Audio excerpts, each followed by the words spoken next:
പല കാര്യങ്ങളും അവർക്ക് പുറത്ത് പറയാൻ പറ്റത്തില്ലെന്നാണ് രാഹുൽ ദാസ് ചിലപ്പോൾ ഇച്ചിരി ബുദ്ധിമുട്ടേണ്ടതായിട്ട് വരും. സാമൂഹ്യ മാധ്യമം ഇന്ന് മനുഷ്യൻ്റെ സ്നേഹവും കാരുണ്യവും പങ്കുവെക്കുന്ന ഒരിടം എന്നതിനപ്പുറം മറ്റുള്ളവരുടെ കണ്ണീരും കഷ്ടപ്പാടും വിറ്റ് കാശാക്കുന്ന ചിലരുടെ താവളമായി മാറിയിരിക്കുകയാണ്.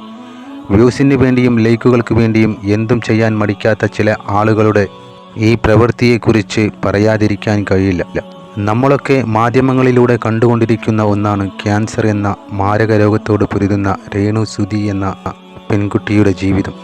രോഗക്കിടക്കയിൽ കിടക്കുന്ന മരണത്തോട് മല്ലിടുന്ന ഒരു മനുഷ്യനെ സമാധാനത്തോടെ ജീവിക്കാൻ അനുവദിക്കാതെ അവരെ നിരന്തരം വേട്ടയാടിക്കൊണ്ടിരിക്കുന്ന ചിലരെയും, രോഗശയ്യയിൽ മാനസികമായി തളർന്നിരിക്കുന്ന ഒരാളെ ബുദ്ധിമുട്ടിക്കാതിരിക്കുക എന്നതാണ് ഏതൊരു മനുഷ്യനും കാണിക്കേണ്ട മിനിമം മര്യാദ. എന്നാൽ ഇവിടെ സംഭവിക്കുന്നത് മറ്റൊന്നാണ്. കീമോതെറാപ്പിക്ക് ശേഷം തൻ്റെ മുടികൾ കൊഴിഞ്ഞു പോകുന്നത് പോലും ഒരു പെൺകുട്ടി സാമൂഹ്യ മാധ്യമത്തിലൂടെ പങ്കുവച്ചിട്ടും നിന്റെ രോഗം വ്യാജമെന്ന് പറഞ്ഞ് പുച്ഛിക്കുന്നവരെ എന്തു പറയാനാണ്? രേണു സുധിയുടെ ഈ നിസ്സഹായ അവസ്ഥ കണ്ട് മുമ്പ് അവർ വിമർശിച്ച ഒരു ബിഷപ്പ് തന്നെ മുന്നോട്ട് വന്ന് അവരെ ജീവിക്കാൻ അനുവദിക്കണമെന്ന് പറഞ്ഞപ്പോൾ ഇക്കൂട്ടർ ചെയ്ത ഈ ക്രൂരമായ പ്രവൃത്തി കണ്ടു. മുൻപ് വിഷപ്പാമ്പെന്ന് വിളിച്ചതും നിങ്ങളെ തരം താഴ്ത്തിയ ഒരു വ്യക്തിയല്ലേ ഇത് എന്ന് അവർക്ക് ചൂണ്ടിക്കാണിച്ചു നൽകുന്നു. മുൻപ് തന്നെ പറഞ്ഞതെല്ലാം പൂർണ്ണമായി മറന്ന് അവർക്ക് തണലേകാൻ ഒരു ബിഷപ്പ് മുന്നോട്ട് വന്നു. ഒരു സഹോദരി എന്ന നിലയിൽ അവരെ ചേർത്ത് പിടിച്ച് അവർക്കൊപ്പം നിൽക്കാൻ അദ്ദേഹം കാണിച്ച ആ മനസ്സ്, അതിനെയാണ് നമ്മൾ ആദ്യം മാനിക്കേണ്ടത്. അല്ലെങ്കിൽ വ്യക്തിപരമായോ കുടുംബപരമായോ നിങ്ങൾക്ക് യാതൊരു ബന്ധവുമില്ലാത്ത ഒരു സ്ത്രീയെ സാമൂഹ്യ മാധ്യമത്തിൽ ഇത്തരത്തിൽ വലിച്ചു കീറുക എന്നതല്ല മനുഷ്യത്വം എന്ന് പറയുന്നത്. ഈ ബിഷപ്പ് രേണുവിനെതിരെ സംസാരിച്ച പഴയ വീഡിയോ ക്ലിപ്പുകളും രേണു സംസാരിച്ച ക്ലിപ്പുകളും കുത്തിപ്പൊക്കി കാണിച്ച് അവരെ വീണ്ടും നിരാശരാക്കുന്നതും വിവാദങ്ങളുടെ വഴിയിലേക്ക് തള്ളിവിടാൻ നോക്കുന്നതും വളരെ മോശകരമായ ഒരു പ്രവൃത്തി തന്നെ. മുൻപത്തെ ശത്രുത മാറ്റിവെച്ച് സഹായിക്കാൻ വരുന്നത് മനുഷ്യത്വത്തിൻ്റെ അടയാളമാണ്. ഒരു പുരോഹിതൻ എന്ന നിലയിൽ തെറ്റുകൾ ക്ഷമിക്കാനും വീണുപോയവനെ കൈപിടിച്ചുയർത്താനും ബിഷപ്പ് തയ്യാറാണെങ്കിൽ അത് അഭിനന്ദിക്കപ്പെടേണ്ട കാര്യമല്ലേ?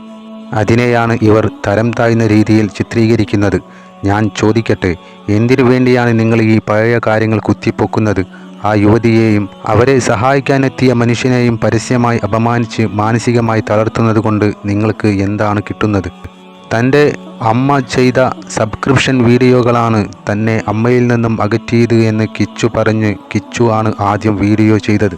അതിൻ്റെ ഒരു ആവശ്യവും കിച്ചുവിന് ഉണ്ടായിട്ടില്ലായിരുന്നു. അതുകൊണ്ട് മാത്രമാണ് രേണുവും ഇത്തരത്തിൽ വീഡിയോ ചെയ്യുവാൻ ഇടയായത്. അതോടുകൂടി പൊട്ടിപ്പുറപ്പെട്ട ചിലരുടെ ഉദ്ദേശം പണമുണ്ടാക്കുക എന്ന് തന്നെയല്ലേ? അതിനുവേണ്ടി നിങ്ങൾ കരുവാക്കുന്നത് രോഗക്കിടക്കയിൽ കിടക്കുന്ന ഒരു യുവതിയുടെ നിസ്സഹായ അവസ്ഥയെയാണ്. ആ വേളയിലാണ് ഈ ബിഷപ്പ് മുന്നോട്ട് വന്നത്. രേണുവേയും കുടുംബത്തെയും വലിച്ചു കീറാൻ അനുവദിക്കില്ലെന്നും കൂടെ നിൽക്കാൻ ഞാൻ മാത്രമല്ല ഒരുപാട് പേരുണ്ടെന്നും രാഹുൽ ദാസ് എന്ന കിച്ചു അത്ര നല്ല വ്യക്തിയല്ലെന്നും ഒരു വെടിക്കുള്ളത് എല്ലാവരുടെ കയ്യിലുണ്ടെന്നും ആരും നല്ലവരല്ലെന്നും ഇദ്ദേഹം തുറന്നു പറഞ്ഞു.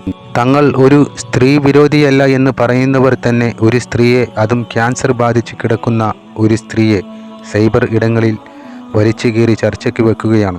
ഇത്തരം നെഗറ്റീവ് റിയാക്ഷൻ വീഡിയോകൾ ചെയ്യുന്നവർ സ്വാർത്ഥ ലാഭത്തിനു വേണ്ടി സ്വന്തം മനഃസാക്ഷിയെയാണ് ഇവിടെ പണയപ്പെടുത്തുന്നത്. ഇനിയെങ്കിലും ഈ പ്രവണത അവസാനിപ്പിക്കണം. സോഷ്യൽ മീഡിയ കാണുന്ന പ്രേക്ഷകരോടും ഒന്നേ പറയാനുള്ളൂ, ഇത്തരം തരം താഴ്ന്ന വീഡിയോകളെ പ്രോത്സാഹിപ്പിക്കാതിരിക്കുക. അവരെ മനസ്സമാധാനത്തോടെ ജീവിക്കാൻ അനുവദിക്കൂ.